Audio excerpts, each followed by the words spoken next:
नमस्कार, मेरा नाम है कनिष्का गुला और मैं आप सभी का स्वागत करती हूँ हमारी खास पेशकश आए नवरात्रे माता के में। आज से नवरात्रे शुरू हो रहे हैं। पहला नवरात्रा है माँ शैलपुत्री का और आज के दिन हमारे बीच में हमारे साथ है बालाजी साधक बजरंग बाबा जी। नमस्कार बाबा जी, आप सभी का स्वागत है। जय माता दी। जैसे कि आज से नवरात्रे शुरू हो रहे हैं, पहला नवरात्रा माँ शैलपुत्री का होता है, तो सभी लोग हमारे धर्म में परंपरा में माना जाता है कि माता की साधना, माता की पूजा जिस तरह से की जाती है वो बहुत ज़्यादा महत्वपूर्ण होते हैं। आज के दिन से शुरू होता है। तो मैं आपसे पूछना चाहती हूँ, जो हमारे सभी जातक देख रहे हैं, मैं आपसे ये पूछना चाहती हूँ कि पहला दिन माँ शैलपुत्री का किस तरीके से स्थापना की जाती है, किस तरीके से आज के दिन की चौकी रखी जाती है। आज का दिन, पहला दिन बहुत महत्वपूर्ण दिन होता है, तो माँ शैलपुत्री के पहले नवरात्रि पे चौकी कैसी रखी जाती है, पंडित जी आप सब बताइए। जी, जय श्री बालाजी। दर्शकों में आज आपको बताना चाहूँगा कि माता वैष्णो जो शैलपुत्री माता हैं और उनकी पूजा कैसे की जाती है। पहले दिन विशेष दिन माना जाता है क्योंकि इस दिन ही घट की स्थापना भी की जाती है। तो पहले अगर हम देखें तो एक लाल वस्त्र माता के लिए जैसे चौकी लगानी है, और चौकी जैसे लगाते हैं तो कभी भी जब हम पूजा करते हैं तो हमारा मुख पूर्व की तरफ या उत्तर की तरफ होना चाहिए। लाल वस्त्र चौकी पर बांधें और माता की तस्वीर या मिट्टी की मूर्ति, ये भी विशेष होती है, सोने या चांदी की भी लगा सकते हैं। अगर ये आप माता की मूर्ति लगाते हैं तो आपको विशेष लाभ होता है। दूसरा बताना चाहूँगा, जैसे कि आपने पूछा घट स्थापना, घट की स्थापना कैसे की जाती है। जहाँ पर आप चौकी लगाते हैं, चौकी के सीधे हाथ की तरफ घट की स्थापना की जाती है। उसके ऊपर एक नारियल, आप घट मिट्टी का ले सकते हैं, सोने का ले सकते हैं, चांदी का ले सकते हैं, तांबे का ले सकते हैं, परंतु तांबे का और मिट्टी का विशेष शुभ माना जाता है। और उसके अंदर जैसे 2 सुपारी, 2 लौंग के जोड़े और एक चांदी का सिक्का, ये अगर डालें और ऊपर आम के पल्व और नारियल पर लाल कपड़ा लपेटकर या माता की चुन्नी लपेटकर उसकी स्थापना ऐसे की जाती है। पंडित जी आपसे पूछना चाहते हैं, जैसे आपने शैलपुत्री माता का बताया कि चौकी कैसे रखी जाती है। आज से ही वो नवरात्रे शुरू हैं जिसके अंदर हम कलश स्थापना करते हैं, बहुत ज़्यादा ज़रूरी होता है कलश स्थापना, और जौ भी बोए जाते हैं। आज के दिन से खेतड़ी जिसे बोलते हैं, खेतड़ी की जाती है। तो क्या है, किस तरीके से करी जाती है खेतड़ी और किस तरीके से कलश की स्थापना की जाती है? जी, जैसे कलश की स्थापना करी, जैसे तांबे का या मिट्टी का लगाया आपने, और विशेष ही श्रद्धा भावना के साथ ये कार्य करनी चाहिए। और दूसरा बताना चाहूँगा, जैसे आपने खेतरी की, जो व्यक्ति माता के नवरात्रों में खेतरी बोता है उस व्यक्ति की व्यापार में वृद्धि, दूसरा उसके परिवार में वृद्धि के संकेत मिलते हैं, मतलब परिवार आगे आगे बढ़ता जाता है। खेतरी को कैसे बोएं, जौ लें और उनको बहुत ही साफ सुथरा, अगर हो सकता है तो पानी से धो भी लें, और धोने के बाद मिट्टी लें और मिट्टी या रेता, जमुना का रेत जो भी होता है, आप उसको लगाएं और उसी पर जैसे जौ को धोकर अपने हाथ से मिला दें, और मिलाने के बाद में उसमें एक सिक्का जरूर चांदी का या सोने का, जो भी आपकी श्रद्धा भावना हो, जरूर डालें। और माता रानी से आग्रह करें कि माता रानी जितने भी हमारे 6 महीने के अंदर हमसे कोई गलत काम हुए हों वो माफ़ी दे हमें, और शैलपुत्री माता हमारे यहाँ आकर विराजमान हो, हमारे कष्टों को, हमारी पीड़ा को, हमारी जीवन की बाधाओं को दूर करें। दर्शकों, जब भी माता के नवरात्रि आते हैं तो हमें एक विशेष तौर पर हमें कुछ उपाय भी करनी चाहिए और उनकी विशेष पूजा भी करनी चाहिए। आगे हम जानना चाहते हैं आपसे, माँ शैलपुत्री का पहला नवरात्रा, जौ कैसे बोए जाते हैं, क्या स्वरूप है माता का? आज का दिन बहुत महत्वपूर्ण है, एक तरह से शुरुआत हो रही है, पहली माँ शैलपुत्री की पूजा की जाती है, और क्या स्वरूप है, क्या इतिहास रहा है इसके पीछे? जी, बैल चढ़े शंभु मिले, गरुण चढ़े भगवान, सिंह चढ़ी शक्ति मिली सो पूर्ण सारो काम। अपने दर्शकों को बताना चाहूँगा, माँ शैलपुत्री श्वेत वस्त्रों पर बैल पर सवार होती हैं और इनका स्वरूप बिल्कुल ही सौम्य है और मन को शांति देने वाला है। एक हाथ में त्रिशूल और एक हाथ में कमल पुष्प है। मस्तक पर बिंदिया विराजमान है, पूर्णिमा की चंद्रमा की तरह। रत्नों से जड़ित माता के सिर पर मुकुट है। गले में सोने का हार है, कानों में कुंडल, हाथों में सोने और मोतियों के कंगन हैं।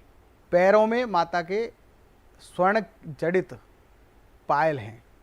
कमर में सुंदर करधनी है और माँ बैल पर सुशोभित नजर आती हैं और बैल पर माता मुस्कुराती नजर आती हैं। तो अब हम पंडित जी से जानना चाहते हैं माँ शैलपुत्री। माँ शैलपुत्री का स्वरूप तो बताया, पर शैलपुत्री माता की कथा क्या है, कहाँ से शुरुआत हुई थी? जैसे कि हम इतिहास के ऊपर बात कर रहे हैं, तो हम पंडित जी से जानना चाहेंगे माँ शैलपुत्री की क्या कथा थी जिसकी वजह से पहला दिन माँ शैलपुत्री को दिया जाता है। जी, माँ शैलपुत्री अपने पूर्व जन्म में दक्ष प्रजापति की बेटी थी, कन्या के रूप में अवतरित हुई थी।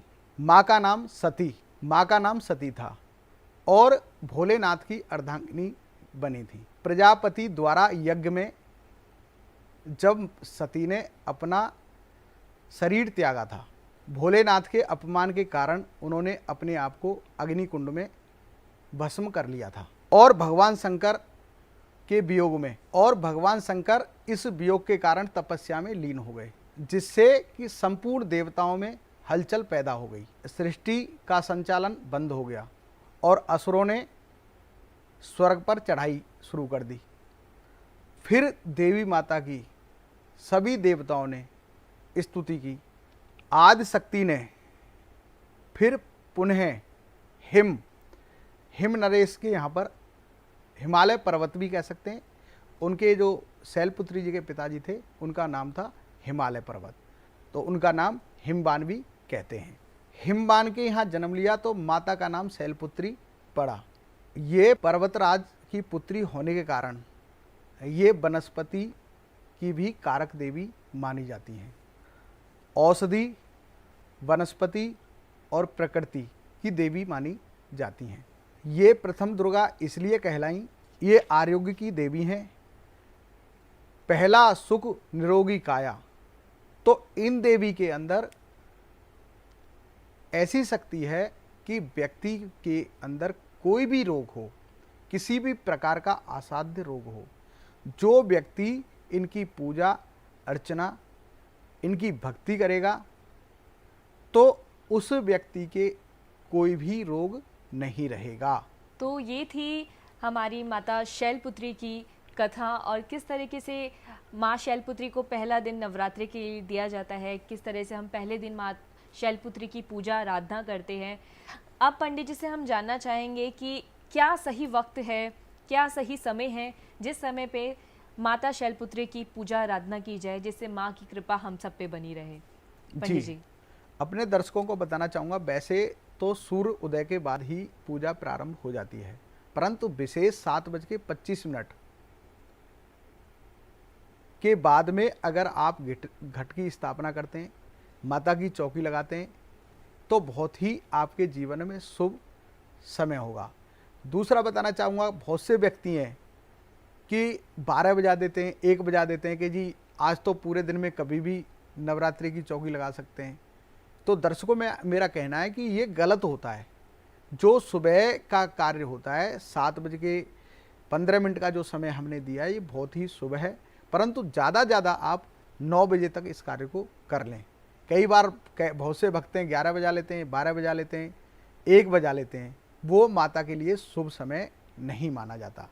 तो आपको सुबह 7:15 पे ये कार्य करना है। जय श्री बालाजी।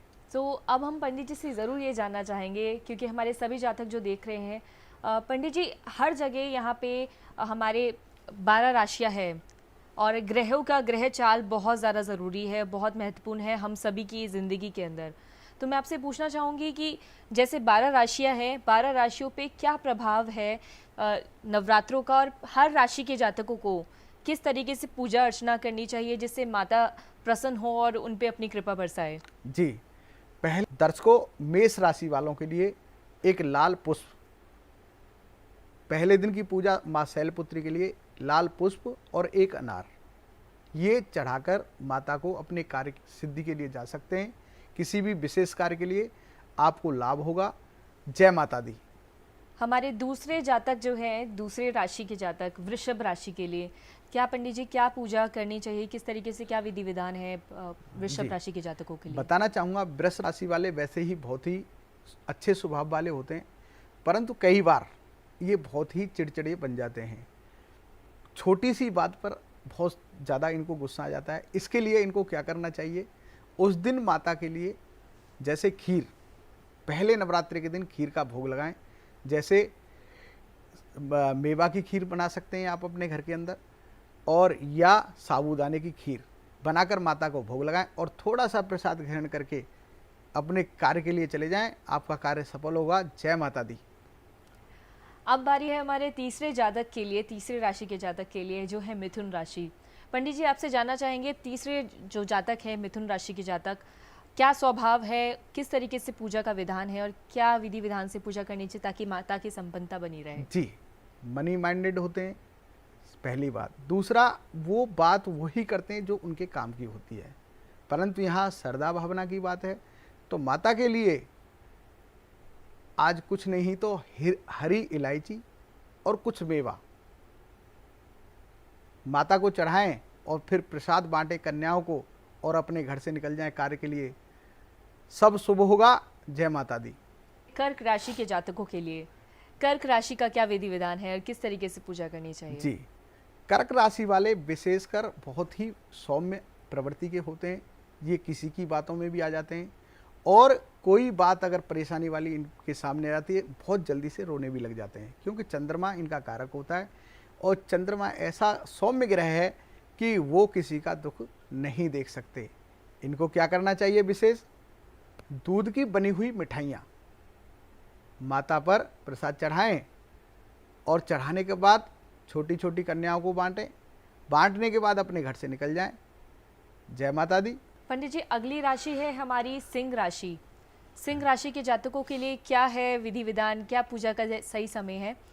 जी, सिंह राशि वाले जातक बहुत ही उग्र स्वभाव के होते हैं। कई बार छोटी छोटी बातों को लेकर गुस्सा आ जाते हैं, परंतु ये हृदय के बड़े निर्मल होते हैं। भगवान ने भी कहा है, निर्मल मन सो मोह पावा, मोह कपट छल छिद्र न भावा। इनका मन तो निर्मल होता है, परंतु चेहरे पर, स्वभाव पर गुस्सा होता है। परंतु इनको क्या करना चाहिए, जैसे कि लाल मिठाई कोई भी या लाल कोई फल माता के लिए हो सकता है तो एक अनार या सेब ये लें, माता को अर्पण करें, या किशमिश मिल जाए तो किशमिश चढ़ाएं और चढ़ाने के बाद अपने कार्य को चले जाएं। सब शुभ होगा। जय माता दी। तो अब बारी है हमारी कन्या राशि के जातकों के लिए, कैसा विधि विधान है पंडित जी? जी, अपने भक्तों को और दर्शकों को बताना चाहूँगा, कन्या राशि वाले व्यक्ति जितने भी हों और बहुत ही पैसे के पीछे भागते हैं, और पैसे के साथ साथ में उनका दिमाग हर समय ये रहता है कि कहीं ना कहीं से पैसा आना चाहिए और कोई कार्य नहीं करना है। परंतु माता के नवरात्रों में अगर पैसों के लिए भी अगर आप तपस्या करेंगे, पैसों के लिए जप तप करेंगे, पूजा पाठ करेंगे, तो आपके पास माता लक्ष्मी का रूप है तो कुछ ना कुछ देंगी जरूर। परंतु आपको क्या करना चाहिए, क्या माता को ऐसा चढ़ाना चाहिए जिससे आपको सिर्फ क्या करना है, जब आपका पहला नवरात्रा पड़े तो किसी गौशाला में चले जाएं और जाकर गाय माता को हरा चारा खिला दें, आपके सब कार्य सिद्ध होंगे। जय माता दी। तो अब बारी है हमारी तुला राशि के जातकों के लिए, स्वभाव कैसा होता है, किस तरह का विधि विधान है, किस तरीके से पूजा करनी चाहिए, पंडित जी आपसे जानना चाहेंगे। जी, तुला राशि वाले जातक बहुत ही खुश मिजाज होते हैं, रोमांटिक होते हैं और अपने जीवन को हर समय पर खुशियों के साथ रखते हैं। परंतु कई बार ग्रहण भी लग जाता है ऐसे जातकों को, नज़र बहुत जल्दी लगती है ऐसे जातकों को। ऐसे जातकों के कार्य चलते चलते बहुत जल्दी रुक जाते हैं, क्योंकि ये कभी भी इनका चेहरा दुखी नज़र नहीं आएगा। तो ऐसे व्यक्तियों को नज़र बहुत जल्दी लगती है। क्या करें, सिर्फ पहले नवरात्रि के दिन 2 लौंग के जोड़े उपला पे अगर अग्यारी करते हैं तो 2 लौंग के जोड़े और 1 बतासा माता पर चढ़ा कर जाएं और अपने घर से कार्य के लिए निकल जाएं। सब शुभ होगा, लाभ होगा। जय माता दी। अगली राशि है हमारी वृश्चिक राशि। अब देखते हैं उनका क्या है स्वभाव और क्या विधि विधान से उनको पूजा करनी चाहिए। जी, वृश्चिक राशि वाले जातकों के लिए वैसे तो आप हर कार्य को बहुत ही संपूर्णता के साथ करते हैं और हर कार्य को ठीक करने की आपके अंदर विशेष अच्छी आदतें होती हैं, परंतु कई बार आपका गुस्सा आपको परेशान कर देता है। कई बार आप छोटी छोटी बातों को लेकर बड़ी बातें बना देते हैं। कई बार रोड पर चलते हुए भी अपनी जान से कलेश ले लेते हैं। इसके लिए आपको क्या करना है? पहले दिन जी वृश्चिक राशि वालों को क्या करना है, किसी भी माता के मंदिर में या अपनी माता जो आपने स्थापित कर रखी हैं उन पर लाल पुष्पों की माला चढ़ाकर अपने कार्य के लिए चल दें। जय माता दी। अब बारी है हमारे धनु राशि के जातकों के लिए। पंडित जी। जी, धनु राशि वाले जातक बहुत ही स्वभाव के अच्छे होते हैं। बृहस्पति इनका मालिक होता है और स्वभाव के बहुत अच्छे होते हैं, परंतु हर समय पर व्यापार की इनको बहुत चिंता रहती है। इनको क्या करना चाहिए? प्रथम नवरात्रि के दिन किसी भी मंदिर में जाकर पीली दाल का दान करके आ जाएं, सब कार्य सिद्ध होंगे। जय माता दी। अब बारी है मकर राशि के जातकों के लिए। पंडित जी, क्या विधि विधान है? जी, मकर राशि वाले वैसे तो स्वभाव से बहुत ही अकड़ू होते हैं, बहुत जल्दी इनको गुस्सा आ जाता है, परंतु क्या करना चाहिए इनको? पहले नवरात्रि के दिन 1 जायफल लें और 2 लौंग के जोड़े माता की आज्ञा करें तो जायफल जरूर चढ़ाएं 1। तो इनके अंदर जो नेगेटिविटी चलती रहती है पॉजिटिव होंगे और माता रानी सब इनका कल्याण करेगी। जय माता दी। ये है हमारी 11वीं राशि कुंभ राशि के जातकों के लिए। जी, कुंभ राशि वाले जातक, क्योंकि इनका शनि मालिक होता है, छोटी छोटी बातों पर गुस्सा करते हैं और अपने पार्टनर, पत्नी हो घर में या पति हो, उसको दबाने की 24 घंटे ये प्लानिंग करते रहते हैं। तो दर्शकों, आज मैं बताना चाहता हूँ कि कभी भी अगर आपकी कोई भी पत्नी है तो उसको दबाने की कोशिश न करें, क्योंकि माता स्वयं एक देवी का स्वरूप है और आपके घर में भी वो देवी यहीं जो जिनकी आप पूजा करते हैं। उनके लिए बहुत अच्छी सी सुंदर सी एक साड़ी लाकर नवरात्रों में ला के दे दें तो माता रानी आप पर कल्याण करेगी। जय माता दी। हमारी आखिरी राशि है मीन राशि। पंडित जी, क्या विधि विधान है हमारी आखिरी राशि के लिए? जी, मीन राशि वाले वैसे तो बहुत ही अच्छे लोग होते हैं। माता रानी पर पंचमेवा चढ़ाकर छोटी छोटी कन्याओं को बांटें, आपके लिए बहुत शुभ होगा। जय माता दी। तो ये था पहला दिन माँ शैलपुत्री का। बहुत सौम्य, बहुत ही शीतल स्वभाव की माता रानी, और हम आशा करते हैं जैसा कि पंडित जी ने बताया है सभी राशि के जातकों के लिए उसी तरीके से विधि विधान से पूजा करें। आप सभी के लिए माता रानी संपूर्ण आशीर्वाद बनाए रखेगी और आप सभी की सारी मनोरथ, सारी मनोकामना पूर्ण होगी। इसी के साथ में हम विदा लेते हैं आपसे।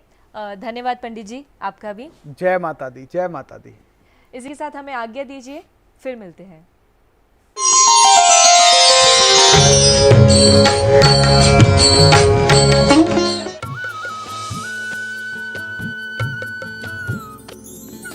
सर्वधर्म संगम, धर्म के सच्चे प्रहरी।